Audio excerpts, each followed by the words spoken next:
go live on the social media and ETOA News, and then we let people in. So it's getting on live because I have to set up the Facebook separately. We were running a little bit late. There was another session that went over time quite a bit from Nigeria. So, well, no, I won't make any comment about West Africa, but okay, so there we go. We're on Facebook. So let me go and put this on the ATM page. Share on the group.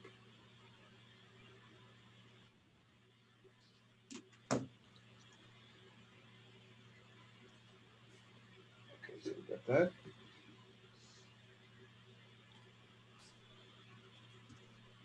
Let me also share it to, I think I'm going to share it to African Tourism Board too.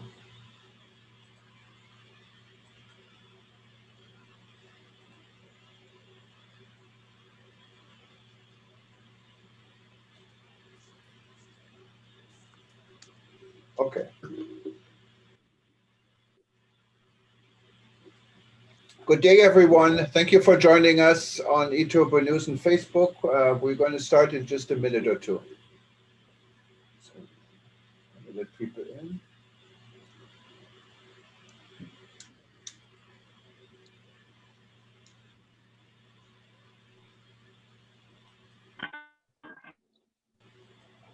Good morning again.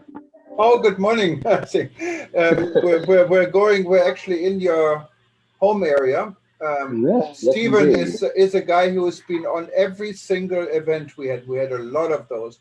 He's from London, but he lives in New York. So, so we're visiting your home city today.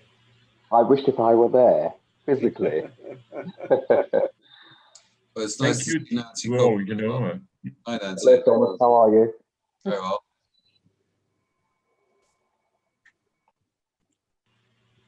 Okay, we got one more here. Okay, so perfect. So let me get everyone on mute and introduce our guest, and we can officially start here.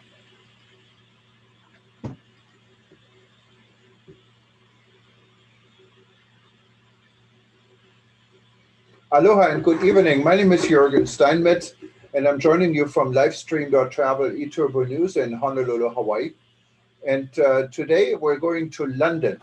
Before we go to London, I wanted to welcome everybody on our live event. And you can either join us live. So next time, if you're not live, just go to our calendar at worldtourismevents.com. You see what is coming up, and you can easily sign up and be part of the discussion.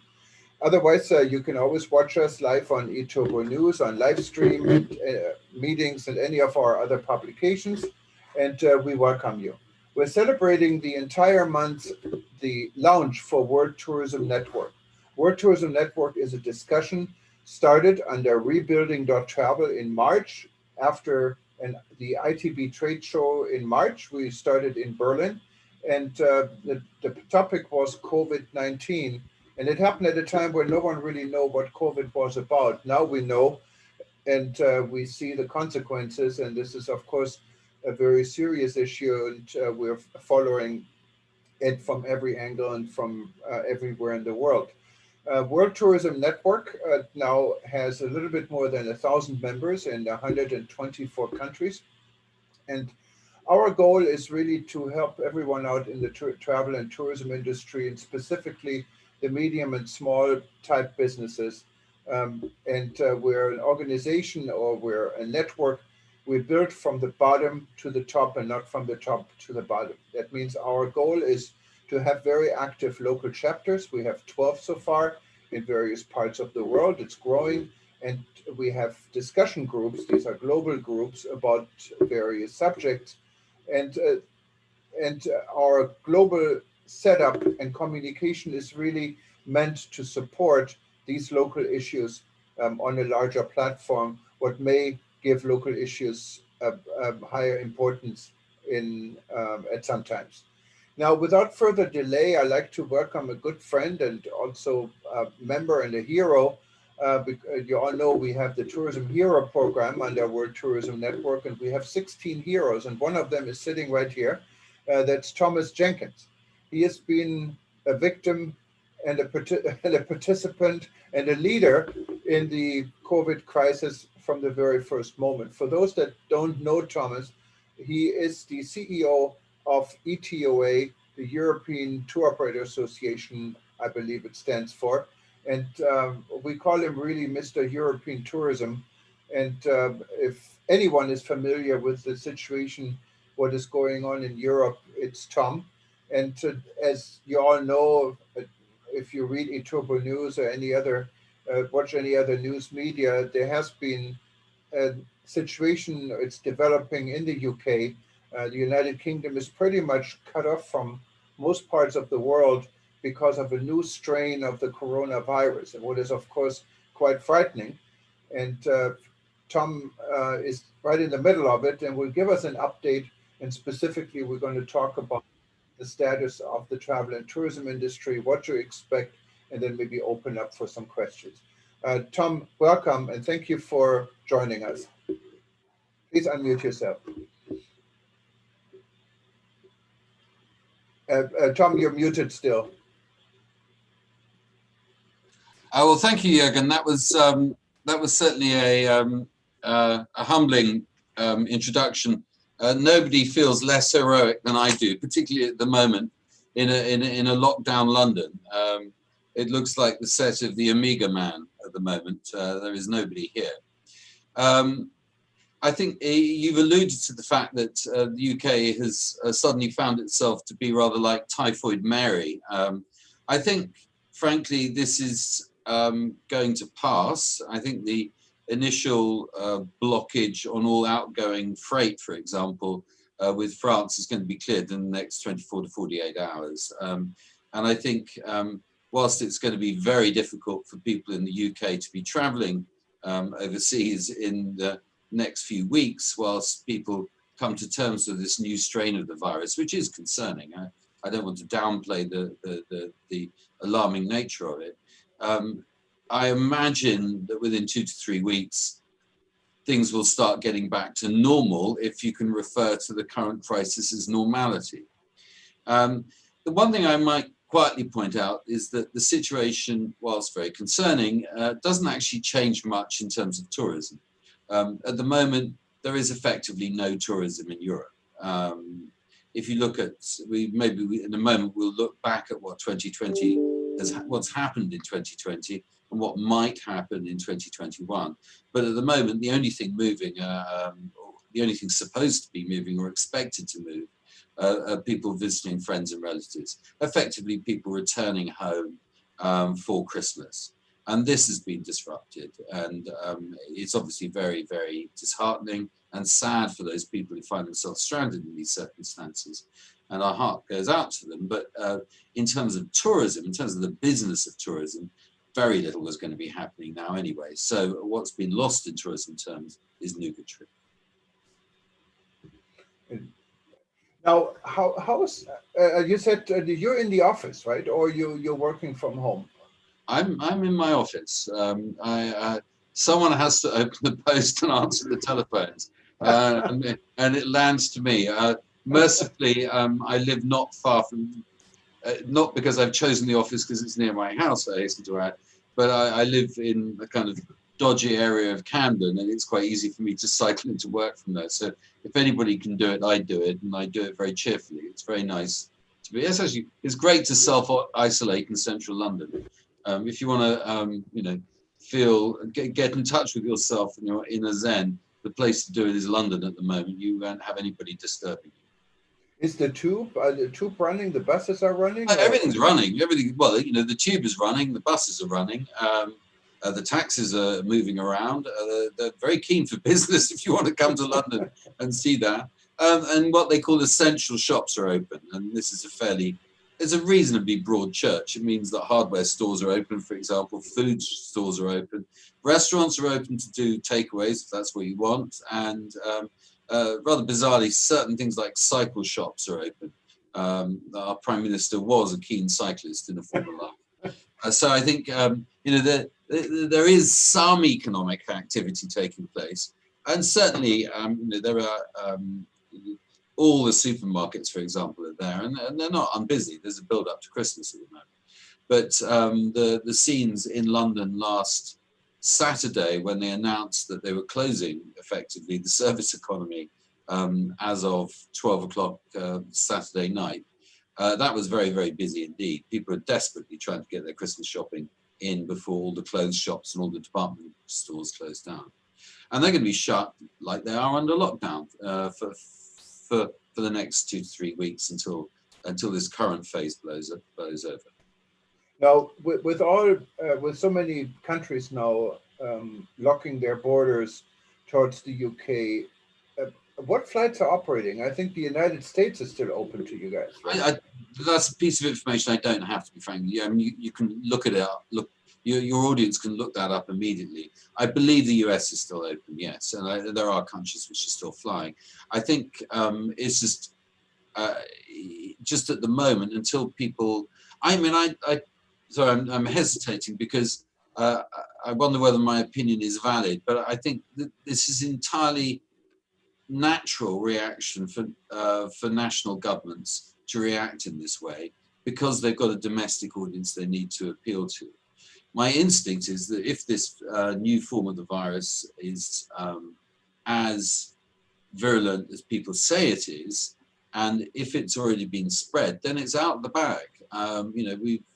Pandora's box on this has been opened, and it's going to be very difficult to contain. But I think it's entirely natural for governments to react in this way. So we just got to sit out and wait and see what happens. I think, as I said, things will start becoming under control within the next 2 to 3 weeks of this particular reaction to the new form of virus. Of course, the UK, together with Bahrain, were the first 2 countries opening up for the new vaccine, I believe. And how's this going? It seems to be going quite smoothly, insofar as anything's going smoothly at the moment. I think they're phasing it in through the core priorities. So it's the people who are most vulnerable to getting it. There is a debate, for what it's worth, that maybe they should be not prioritizing the people who are most vulnerable, but they should be prioritizing the people who are most vital to the economy. I don't think it's too much of a debate. The political will is to say that people in care homes, people over 80 get it first, then people over 75 with pre-existing medical conditions that make it vulnerable. It's being distributed according to the need of your health rather than the need of the economy. Someone was saying that they really ought to be inoculating freight drivers and public transport workers, but I'm sure this will come in due course. We're expecting it to be rolled out over the next 6 weeks. So is there a time frame when for the vaccine? I've yet to see. The crucial point is at what point is a sufficient proportion of the population inoculated that there is herd immunity. This thing was very fashionable back in March, April of this year. Has more or less dropped off the radar, but effectively that's what a vaccine gives a society. It gives it herd immunity, and I don't know at what point. We've yet to have a date at which point herd immunity cuts in, at which point it's very, very difficult for the R rate, the reproduction rate of the virus, to get up anywhere near 1. As long as it keeps going down, and it will keep going down, the more people get vaccinated, then we're looking towards a post-COVID situation. But when that is, Jürgen, if you could tell me, I'd be really glad to know. And it's not, and from tourism terms, of course, it's not just what's happening in the UK or what's happening in Europe. It's what's happening globally. It's the point at which everyone actually thinks that this COVID story is history, and we can move around and be confident in moving around. And at that point, insofar as people are making guesses, and all estimates on this have been rightly characterized as guesstimates, we're looking at June, July before anything substantial starts cutting in. But maybe that's pessimistic, I don't know. Today I heard a discussion on CNN with the governor from New York and the mayor of New York City.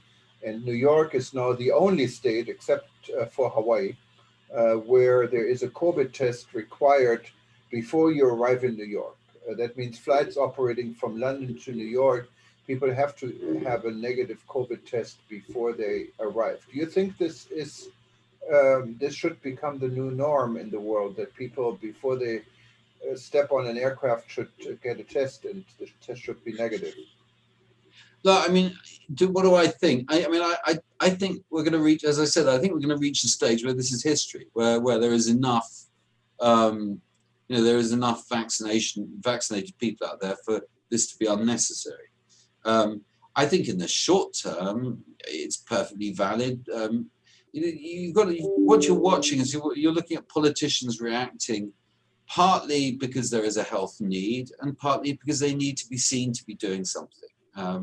And people like me criticize them for reacting. And as you know, over the last couple of decades, we've been very vocal at watching politicians cause more damage than the thing that they're trying to ameliorate, be it terrorism, be it anything.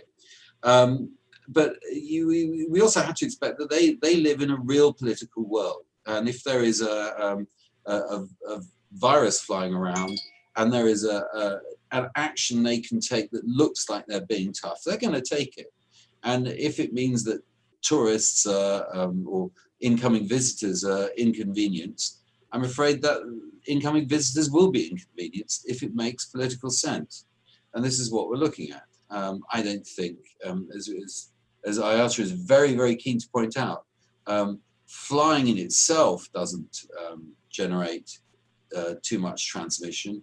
And incoming visitors, once you've got a virus flying around, incoming visitors represent no greater threat than the native population. Yet, they've got to be seen to be doing something, so this is what they do.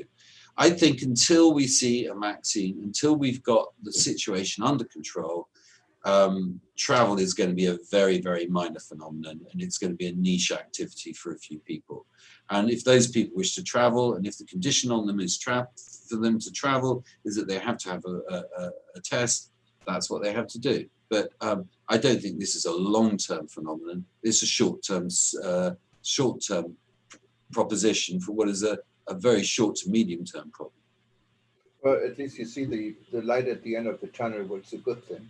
There are some rumors and some, I would call it maybe extreme reports and opinion. I can tell you one of my own associates in Germany has this opinion. We're always arguing, but he thinks that there's no coincidence about these sudden regulations cutting off the UK from the rest of the world and failed EU negotiations, Brexit negotiations. Do you think there's any connection? No. Okay, just wanted to make sure. It's very simple. I don't think so at all. I think the world is divided into two types of people. One who thinks that everything is due to some weird conspiracy, and the other type of people who don't believe any conspiracy is taking place at all. As has been pointed out, both are wrong. But I think this implies a level of competence and coordination which I've yet to witness from any group of politicians. So no, it's not a coincidence. I think even if the UK was still a fully paid up member of the EU, they'd still be doing this. Undoubtedly, they would. So I think what we're witnessing, which is a kind of long, slow car crash of Brexit, has its own momentum and its own agenda, independently of what's happening with COVID.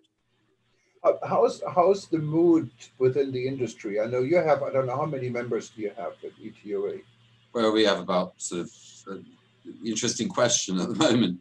It's a very dangerous question to ask a membership organisation in the travel industry. But no, in all sincerity, before this started, we had about 1,300, and I'm amazed at the resilience and loyalty of the industry. So I'm getting some post-it. Thank you. I'm amazed at the loyalty and resilience of my members. But I think, so what is the general mood?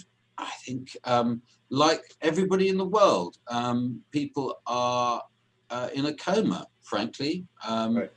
You have to shut down all businesses. There is no business out there, and it's very difficult to stay in business if there's no business to conduct.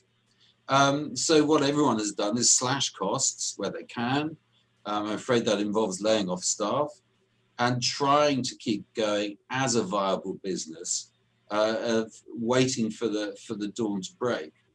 Now, what kind of landscape, what kind of tourism landscape we're going to look at when the recovery comes is an open question. I'm, as ever, sort of optimistic about this, but there's no doubt that severe damage has been caused to otherwise viable businesses by this event. I think a lot of them will recover quite quickly. I think that the people who've suffered particularly are obviously those operators and those players who've got large capital liabilities. So I mean, people like hotels, airlines, coach companies, shipping companies. These people have got major capital outlays that require repayment, and this has been a real nightmare for them. It's possible that most of them, I think, have been able to secure some kind of long-term funding to offset this. But the majority of the industry, the big outgoing is staff, and I'm afraid staff have been let go until they can be re-employed. But I think, if you look at the situation now, a lot of my members who are there to sell European holidays, both as wholesalers and as people acting in principle, these people are busy planning 2022. It's not a question for 2021 obviously is going to require a lot of adjustment and some renegotiation, but 2022 is what's now on the agenda, and they've got a plan for recovery. And that is exactly what they're doing. It's a little bit difficult at the moment because a lot of the people who they're trying to contact and book services in 2022 are either not there, or they're on furlough, they're being temporarily laid off, and also the industry is in crisis, so it's difficult to secure bookings with establishments that are fighting for survival. But they will survive, and there will be vacations, and what we do know is there's lots of demand out there. One of the interesting phenomena which has occurred almost as a reaction to lockdown has been the extraordinary desire, latent, at the moment it's just a latent desire, but it's being clocked by everyone, latent desire for people to get out and enjoy themselves. They're bored of being locked down. They want to go and enjoy life and experience life to the full. And the way you do that, folks, is by traveling, and a good place to travel is Europe. Yeah, and I can definitely second this. I myself have been on this rock here, on this island now since March, the longest time I've ever spent in the 32 years I lived here. And yes, when I see a plane, you almost think, oh my God, I wish I would be on that plane, and it's an unreal world. Now, ETOA declared another emergency today, a climate emergency. What's going on with that? Well, I think we're not immune from criticism on this, I have to say. When we were canvassing our members on this, I was clearly told by quite a few that it was a bit like trying to discuss with the captain of the Titanic what their cruise itinerary was going to be next year, just after they'd hit an iceberg. I think, no, I mean, most people are fighting for survival, and when they're fighting for survival, their impact on the planet is not something that is really on their agenda. I feel quite strongly that this is something that we have to take a stand on, and if this is a point made frequently, but I'll make it even so. We've just noticed what a crisis can do to the industry, and what can we do? The question is, when we know there is a crisis occurring, what can we do to ameliorate the situation? And we know there is a climate crisis happening. This is just a widely accepted fact. And it's going to be really important for the tourism industry to stand up and say, look, this is what we do. This is what we can do to contribute towards both the greater understanding of the problems that people are facing and what we can do to ameliorate the impact of our industry. And I think it's quite important for us to do this because, one, it's important, and two, for far too long we've been regarded as an almost frivolous, unnecessary phenomenon. And I don't think we're either frivolous or unnecessary. We are, and this has been amply illustrated by the current crisis, we are a vital component of both the economy and the culture of the destinations that we go to. Over-tourism is a sort of a ghastly calumny of the general situation. Tourism is the lifeblood of cities such as London, Paris, Florence, and Venice, and Rome, and Amsterdam. If you remove the tourists from these cities fail. And so we're an absolutely crucial component to these places. I think that we're a central part of the modern human experience. And okay, there are aspects of our activity which burn carbon. We've got to find a way of offsetting that. And we've also got to point out that Western society burns carbon, that this is one of the really important uses of it. And if we can offset that, if we can compensate, if we can ensure that our footprint is minimized in other ways, then we're doing exactly what we should be doing. Isn't that an opportunity at this point? Well, you mean, what sort of opportunity? An opportunity to have a response to this climate crisis with in the state of the world is in right now. Hardly anyone is traveling, so we're not going to have the same numbers. In the 30 years I lived here in Hawaii, I was able to see my neighbor island, Kauai, what was never possible before. So some things are moving here. I think you're right. I mean, to a certain extent, I don't think the solution is less tourism. I think the solution is to offset what we do and to emphasize the importance of what we do. And after all, tourism represents an important 5 to 10% of global emissions. It's a lot of that 5 to 10% is sort of existential. You can't do it without those emissions. The question, what we have to do is address how do we offset that? How do we compensate for that? And how do we encourage the 95% of the global economy that isn't necessarily contingent on carbon? We are a carbon, we rely on carbon emissions to exist. But what we've got to do is make sure that all the other areas from, industrial, from coal burning power stations to industrial use of fertilizers and all the other components of the global warming chain, how do we help people move that down? And this is something we've got to do. Yeah, I was wondering if anyone wants to contribute, has any questions, just simply raise your hand. There is a button, I think, some kind of a blue hand raising button somewhere. I've never seen it from the other side, how it looks like, but please do.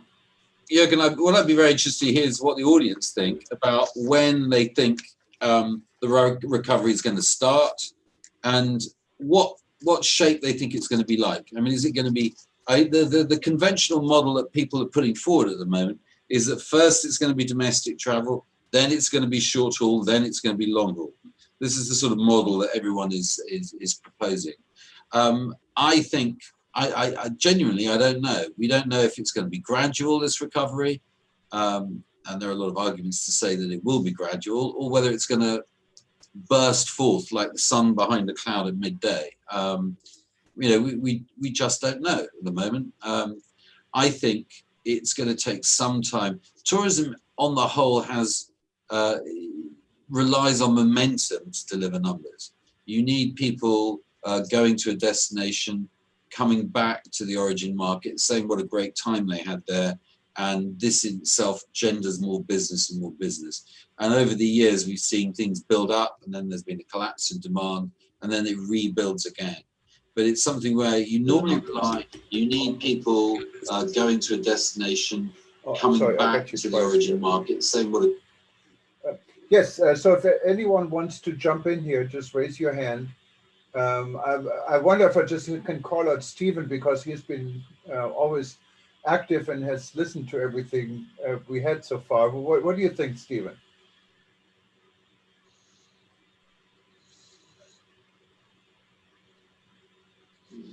I think his microphone may not. There we are.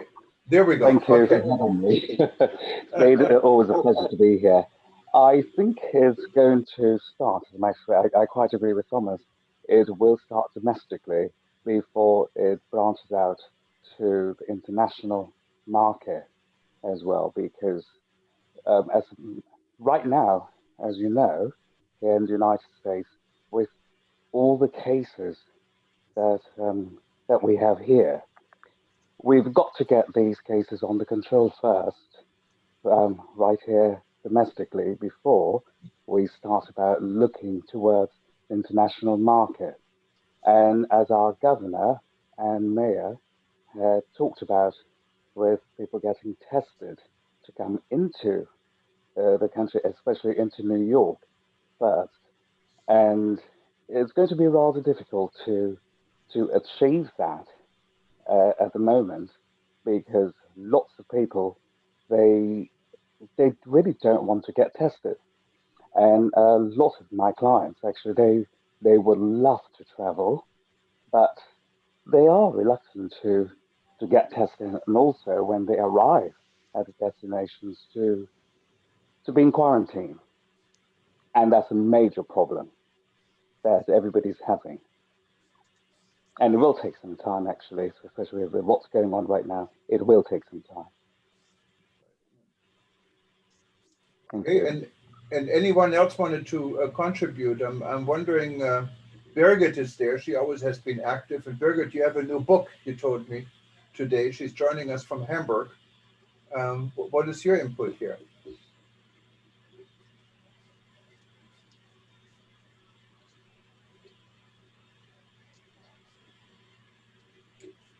Okay, I don't know if you can you hear me, Birgit?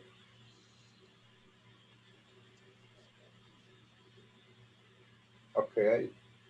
Okay, yeah, Jürgen. Yes, just if I may, I mean, Visit Britain published some data about 10 days ago on what they thought was going to be happening next year. And they reckon that there will be a recovery from the middle of the year. And they think that Europe will come back, but it will come back to the extent that maybe 45% of the people that we had coming into the UK, that means really short-haul traffic. 45% of the people that we had coming into the UK in 2019, short-haul, will come in, will be here by the end of 2021. So there's even with a recovery, and a reasonably robust recovery in the second half of the year, you're still looking at a 55% decline in traffic from 2019 numbers. And in terms of long haul, they think that by the end of 2021, it will be a 75% decline in the numbers that they saw in 2019.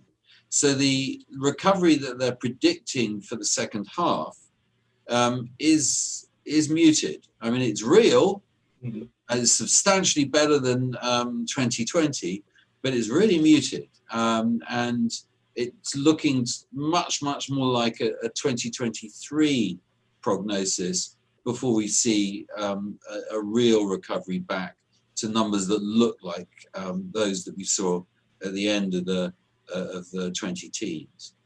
And I'm just wondering whether your audience thinks that's over pessimistic or whether it's realistic. I don't know. Rudolf is raising his hand. Rudolf is our runs our chapter in Malaysia. Rudolf, go ahead. Okay. Good morning or good afternoon. From here, it's good afternoon. Thomas, thank you very much for all the things that you have brought up. It's really interesting for me. I don't know whether you have watched us. We are here in Malaysia. We have gone in with the LinkedIn group where we have connected quite a lot of people from tourism, tourism ministers, hotel bloggers, airliners, and all of them. They give their opinion, and we are sharing articles about recovery and rebuilding tourism.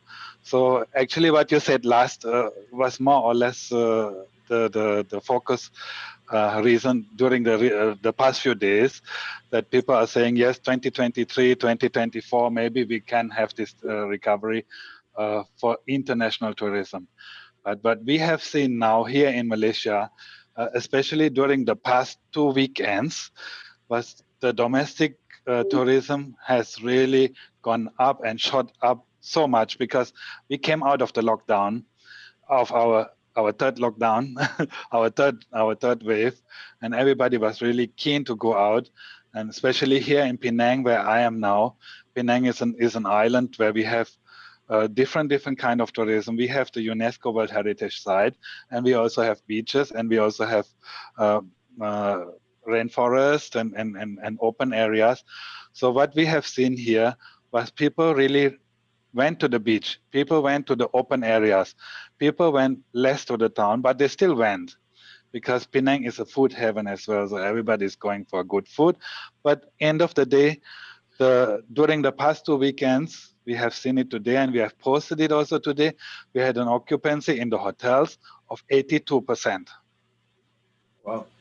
And in the city was about 51%, which was not really bad, actually. Is it domestic tourism? It's not It is tourism from Europe. all domestic. It is all domestic, 100%. But how do you see domestic tourism in Europe, Tom? Oh, well, I mean, the answer is now there are now two domestics in Europe. There's the Schengen area, and then there's the UK Ireland area. The answer is that domestic tourism obviously last year did well, but it did well only in comparison to all other forms of tourism. The UK, the domestic, and I think you'll find in France, and indeed in lots of areas of Europe, they were reasonably full in July, August. Even so, you're looking at maybe a 50%, maybe 55% of normal domestic traffic took place this year. So even on the domestic front, it's not a catastrophe. It's not the 95% decline that we've seen in long haul traffic, but it's very, very thin. The good news in last summer was that the slight relaxation in lockdown meant that people within the Schengen area did travel. I mean, famously, there was a lot of traffic from Germany down to Spain. There was actually a lot of car traffic from Germany to their near neighbors. So people at Scheveningen in the Netherlands saw more German tourists than they would normally expect. And similarly, a lot of Italy saw a lot of German travelers traveling by car. I think, but what I would just emphasize about these discussions is this is super temporary. We've got to look to a situation which is going to be post-COVID. And if we start talking about new normals that we have to adapt to, we're adapting to the wrong new normal. This isn't normal, this is abnormal, and we will recover from it. And it will be history. We've got to somehow survive it, but that's different from what you have to adapt to when this crisis is over. And as I keep repeating, this crisis will end. It will have implications, which maybe we need to touch on in a second. But as you know, I don't think people's desire to travel and what they wish to see is going to be radically altered by the current experience. Robert, you had a question. Yes, thank you very much to. Let us know. I know where you're from, but I am from Cordova, you know, and I am working on this subject, you know. Thank you, Thomas. It was fine, but I am much more optimistic than you. As I say that I am looking to other criteria, for example, the savings. And the savings this year are huge, you know. A lot of people were not spending their money. More than, I say 200 million, no, it's 200 billion euro, you know, were saved this year. And what is going on next year with all this money? The people will travel. For that, I am much more optimistic than you. Well, I'm careful actually not to nail my colours to the mast insofar as I'm not actually saying I'm an optimist or a pessimist. I'm just telling you what other people think. I think you're right. I think that I think the other factor is you're quite right. People have been sitting at home. They've not been spending money. And the moment they get the opportunity to, they will. Point one. Point two, there will never be a time where availability and because of that price will be so attractive. I remember on, I think it was September the 20th, 2001, the late Bob Whitley, the head of ETOA, rang me up in glee saying one of his members had run a special event, which was 6 nights in Dublin, $399 air inclusive. And he said, these boys ran that ad in the New York Times. They sold out within 25 minutes. America travels if the price is right. And I think that's the main motto, is that this is going to be a real challenge to the industry. If we can get a product out there that attracts the customers who want to come, then it will be like the sun breaking out from behind a cloud at midday. I just say that there is that theory, and then there's the other theory, which is, hey, people aren't going to move that quickly. But I mean, everything to play for. I think, Robert, you're quite right. There is, and to paraphrase one of my leading entrepreneurs in 2001, what a fantastic time to be in business. You've got demand, you've got products, you've got a wonderful opportunity to marry the two together. And it should be, it should be great second half of 2021. First half's going to be sticky, but the second half should be good. Great. Mark Jackson, you had a question. Let us know where you're from, please. Yeah, no problem. Thanks. Thanks, Jürgen. I'm Mark Jackson. Thomas, we met actually at ITB a couple of years ago, or the last one that actually took place, I think. I'm the editor of Travel Begins at 40. And I'm also doing the climate friendly travel course with your friends, Jeffrey Lippman at Sunnex Malta. I've really got a couple of questions. The first one is about the vaccine passport. Tom, do you think there will be such a thing as a vaccine passport, which will help people to travel sometime in the second half of next year? And my second question is really to link into the crisis, the longer term climate crisis, which I agree with you completely is far more important than the temporary crisis of COVID on a planetary level. And do you think that we have the opportunity, which will be seized, to make the travel industry more climate friendly, more sustainable in the future? Because we now have to rebuild it. Obviously, the travel tourism sector has got to be rebuilt. Do you think there's the massive potential and the will to change the shape of travel and tourism so that it is climate friendly rather than climate damaging? Well, I think there's so many different questions there, Mark. I'm trying to filter through them. I think the first thing to say is that those who know me know I'm a cynic, right? I'm absolutely cynical. I think that but I think that the climate crisis is one which is now an important top-down initiative. And this is what's defining it at the moment. Governments are taking it very seriously. Bankers are taking it very seriously. All the movers and shakers at the top end, Mark Carney, for instance, now is an evangelical climate change specialist. All the people at the top end now say this is vitally important. And if you're wanting to raise money as a business, you need to have an environmental audit. And so on one level, our response is almost dictated by the fact that there's a new environment at the upper level of society, saying this is something you've got to be serious about and be seen to be serious about. And to a certain extent, that's what we're responding to that. In order for it to really work from a tourism point of view, it's got to be a grassroots movement. People have got to buy on that basis. And I've watched numerous companies do environmentally led marketing campaigns, and they've just petered out because ultimately people up until now have not associated environmental tidiness, I think is probably the right phrase, with having a good time, or indeed a criteria which they use to buy a holiday for. I mean, I remember Scandic, for instance, many years ago, I mean, about 15 years ago, made huge play of their environmental credentials. This has gradually fallen off the radar. Eurostar, similarly, about 10 years ago, were strident in their marketing campaign about how they were carbon neutral. Again, this is no longer really features in their marketing campaigns.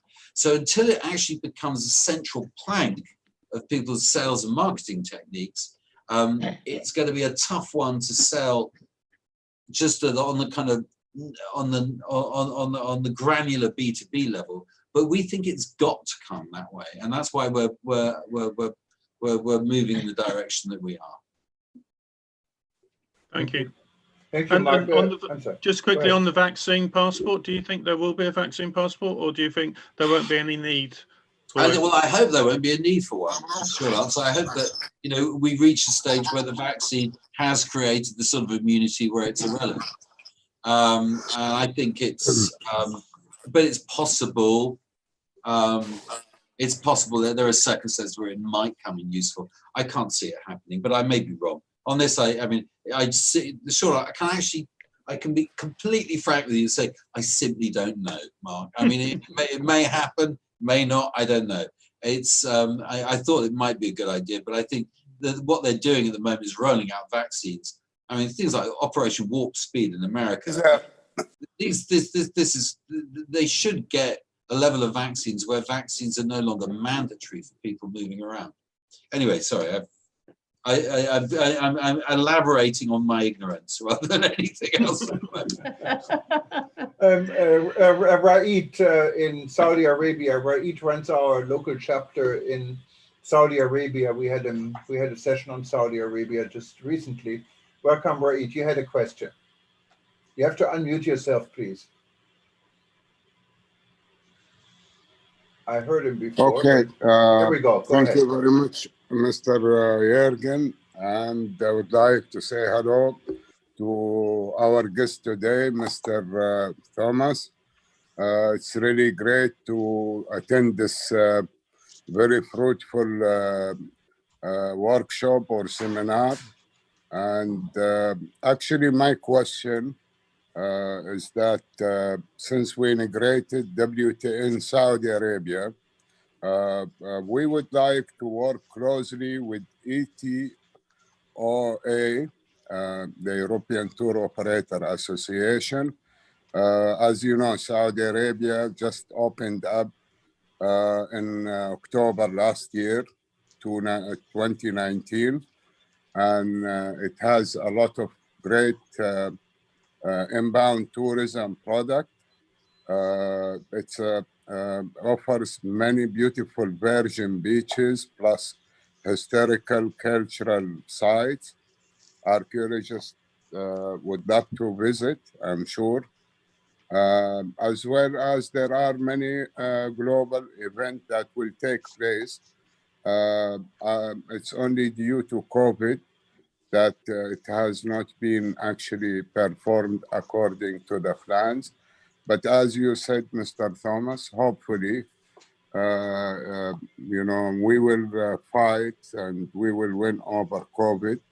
We have to be optimistic. On the other hand, Saudi outbound travel is almost 50 billion US dollar a year. Of course, last summer, most of it was spent in the domestic tourism. However, our government planning to open up by January, February 2021, and hopefully it will be there. So how can we develop as local deputy in chapter in Saudi Arabia a close relationship with ETOA and to exchange collaboration in marketing and training and technology, or in exchanging, information about, if there is like a safe corridor or a bubble, between countries. Thank you very much, and thank you, Jürgen, for giving me the chance to speak. Thank you, Mr. Thomas. Not at all. And Mr. Habis, I would merely say this is probably a discussion which is best to have offline, as they say. But I'm sure Jürgen can furnish you with my email address. I'm very happy to continue this conversation later. Thank you very much. Thank you, sir. Thank you. Are there any more questions? I have one. Okay. Go ahead, Tom. It's really just a question. It's more, I mean, tourism is, I always feel is a terrible metaphor for a whole bundle of disparate activities. But in general terms, short haul and long haul tourism, when it is not engaged in looking at natural phenomena. So I'm ignoring beach tourism, I'm ignoring ski tourism, I'm ignoring wildlife tourism. All these activities are highly valid, but if you just look at the sort of tourism that my members specialize in, which is really city tourism or cultural tourism, what people do when they travel is they go to enjoy really the tastes of the destination, the tastes of the inhabitants of the destination. When someone wants to go to Paris, they want to go and experience Paris. They want to go and experience the Paris that Parisians have sustained. They want to go to the restaurants, they want to go to the shops, they want to go to the museums, see the architecture, enjoy the urban ambiance. And this is created by Parisians. If you want to go to London, you want to go to the London sustained by Londoners. You want to go to the theatre, you want to go to the pubs, you want to go to the restaurants if you want to take your life in your hands. But you can do lots of things in London, and you really want to go there and be a Londoner. Now, one of the byproducts of the current crisis is I think that the very fabric of the way in which these cities function is going to be changed. There will be change, and I think one of the changes is that office work and office workers are going to be much, much thinner on the ground. And certainly if I look around my current office, where I'm the only person sitting here with 30 desks surrounding me, if you're paying the sort of rent I'm paying, you'd want to eke every last penny out of it. But I'm surrounded by 30 empty desks. It's like being at World Travel Market on day 4. But there is going to be a substantial change to the way in which London works. And it's going to be a real challenge for the businesses in London and the culture of London not to have so many office workers here. And I think one of the things that may come from this is that, one, tourism becomes even more important in such environments. And secondly, will it create a kind of leisure-based renaissance? I don't know. But there is going to be huge change out there. I'd be fascinated to know if any of your audience has an angle on this. The floor is open, guys.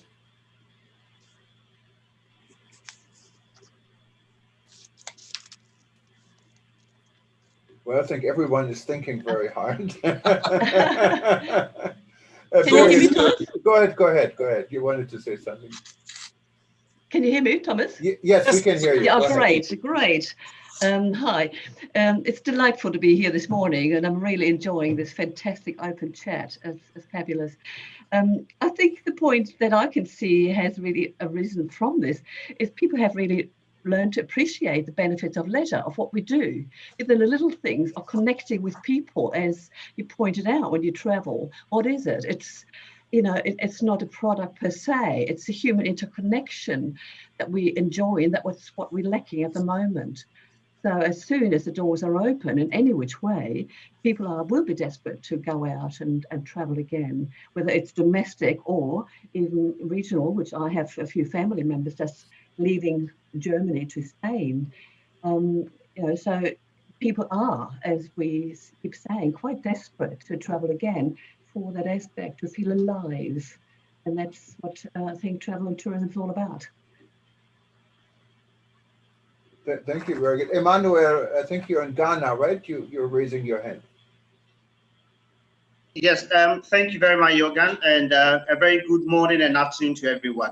Yes, my question is, I think we are really enjoying this conversation, but I want to find out, sir, you mentioned that people are going to work more from home going forward. I want to find out from you if you are looking at partnership with some African countries, because obviously people would want to travel out and probably work from outside London or outside UK, and we are looking at the possibility of having a partnership with some African countries so that people, your members, can actually also go outside London. Of course, if you look at COVID, we have done a bit more than most European countries. So that is my question. Well, I mean, you know, I salute Africa in the really fantastic way that they have handled the COVID crisis. I mean, it is an object lesson in almost world leadership from sub-Saharan Africa on how you've managed to do this. So, I mean, I think I and a lot of the rest of the world are full of admiration for what you've got and what you've achieved. I think the, you know, and the potential that Africa has got, above all, due to the youthfulness of your population. I mean, this is, you know, this is a genuinely vibrant proposition from a service economy point of view.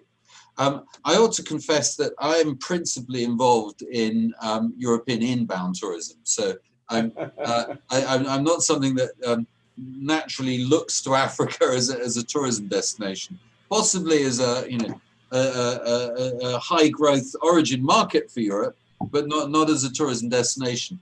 But I think what you're raising is a very interesting point. People can work from anywhere, and they've been forced to work from anywhere other than an office. And if you can work anywhere, why on earth are you going to sit in suburbia? You may as well go and enjoy yourself somewhere else. And I know some of the islands in Polynesia have been advertising themselves as a great place to do remote working. Whether being on an island in a tropical location is a good idea in the long term, only Jürgen Steinmetz can tell us. But I think... Well, I'd be rather an exchange student, so let some people come to Hawaii. We're actually advertising it too. And I go to London for a little bit, you know, we can handle the COVID. So, but yeah, everyone has priorities, I guess, and it is good. Silva was asking a question. I don't know, Silva, where are you from? Go ahead. I'm from Croatia. Hello to everyone. Oh, Silva, I know who. Okay, now I know who you are. You changed your name. Yes. Yeah, I'm not timid as a person, but I'm not really,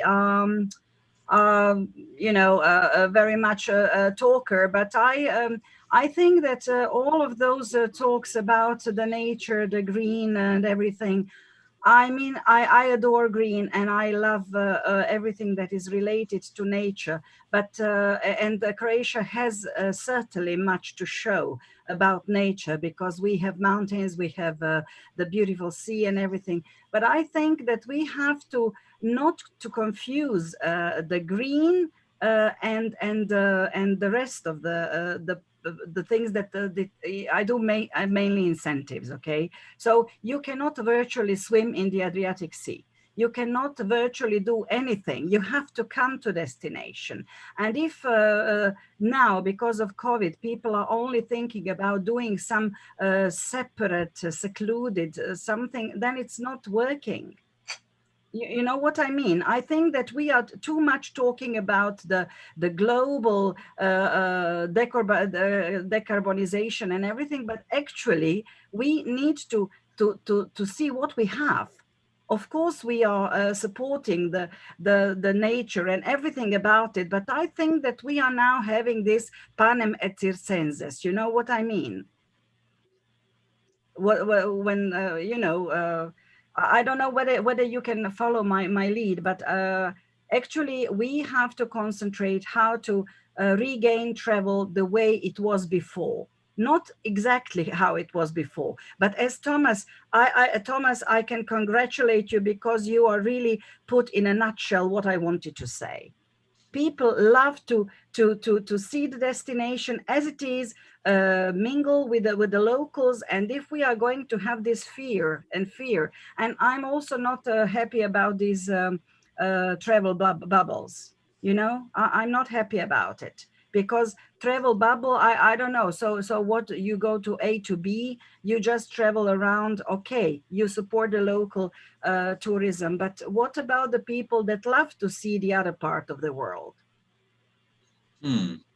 Well, thank you for that. I think in broad terms, I very much agree with you, and I think I mentioned that if what you're doing is adapting your product to meet the current situation, you're going to be left behind by the post-COVID situation, and the what it will be like, what the travel industry will be like once we've got through this. It will obviously be different from what it was before, but it'll be really different from what it is now. And if you adapt to what the current situation is, you're adapting to the wrong situation. There will be some tourism taking place whilst COVID is running. People will travel maybe with tests, maybe with COVID passports, but in broad terms, this is going to be small beer in comparison to what we would normally expect and normally anticipate in what we would have described as a normal year. And so I think you're right. I think, you know, the future will look much more similar to 2019 than it will to 2020. And I don't think that people are going to change what they want to see because of COVID. I think people will want to go to Venice. People will want to go to Florence. People will want to go to Amsterdam. People will want to go to Lucerne. They will want to shop in London and all the other things that drive and motivate people to travel. I don't think these motivators will change, particularly if we've solved the COVID situation. So I think, you know, the points you make, I entirely agree with, indeed. No, I can. I think I agree with you, Thomas. And we're now a little bit more than 1 hour in the discussion. That's 15 minutes over time, so that means it was interesting. And for me, it was very interesting. Can I ask one question? Mr. Jung, can I ask one small question? Sure, go ahead. Who's this? This is Puneet. I'm from Delhi, India. Puneet Rika. Yeah, hi, go ahead. Okay, I just want to just say, out of curiosity, now people, since they are sitting at home for the last 8 months, 7-8 months, so they are so used to on their laptops and on their things, they're exposed to so many information in the market available for the destination, for everything, hotels and everything, because everybody is sponsoring for B2C market. Will these, after when they come out from this phase, what will be, do you think that role of a tour operator or of a travel agent will be the same, or people will be looking at kind of a direct contact with hoteliers or maybe some suppliers or something like that? Will that make any impact on the tour operators?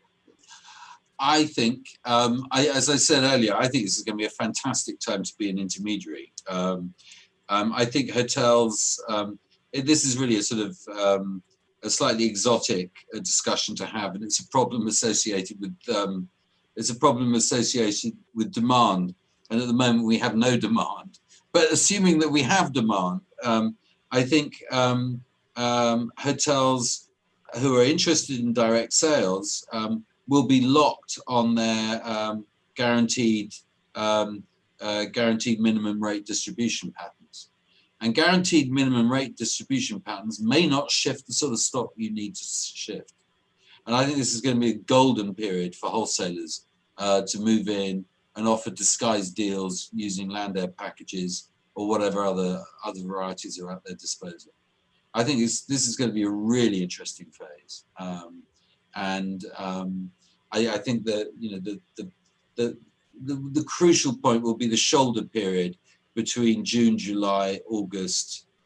And I think this will become very, very interesting. And this will become very, very interesting globally, because everyone, the one thing that people sort of agree on is that leisure tourism will take off before commercial tourism, before business tourism does. And that means there's lots of spare capacity there. And as you know, the unit cost of sales on these things is comparatively low, and the price of selling it is comparatively high. And this is the moment the intermediaries are about. The last thing I'd point out is that if you think by using the internet, people aren't using an intermediary, well, I've got a bridge to sell you. Oh, thank you very much. There's one more interesting comment and from Mick. I think you're joining us from Monte Carlo. You had an interesting comment you put on the chat group. So I just wanted to give you the last opportunity here. Go ahead.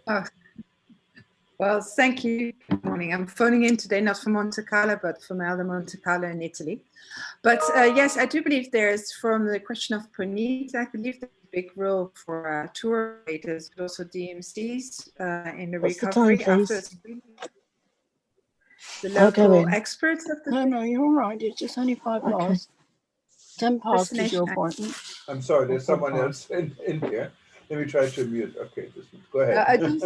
I wanted to say, I believe that the role of the tour operators and DMCs in the future will even be more important, because being the local experts of the destination, I believe as well the landscape will change in the destination. So I believe we are really important for the rebuilding and the recovery phase as well of tourism, as we know well the destinations, and we are able to make sure that the sanitary in the beginning still, let's say, everything is in place, because of course trust is a very important thing in the recovery phase, and especially with the luxury travel starting as first before the events and other travel forms. Thank you very much, and for your participation. Before I give Tom the last word, I wanted to thank everyone for attending.